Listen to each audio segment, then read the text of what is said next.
traders, FX Pip Collector here. Today is Wednesday, October 30th, and this is my recap of the top viewed videos of the day. And the US dollar came in number one today, so we're going to do a quick recap on the 1 hour time frame.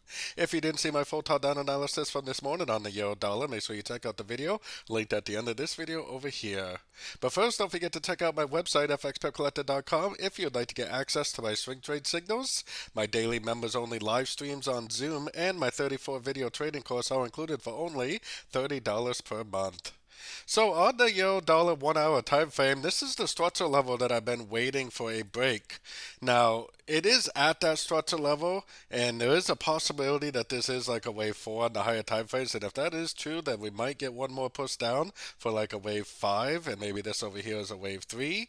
But what I would really like to see is if this thing breaks with momentum, maybe it actually just makes a pullback and then it breaks with momentum. That is going to be what I've been waiting for to confirm that this wave A or 1 is complete. So we are getting to the point where I think we are very, very close to possibly ending this wave A of 1. Since we don't have the breaker structure, I would still kind of keep an eye out for a possible short, maybe like a final attempt down like a wave 5.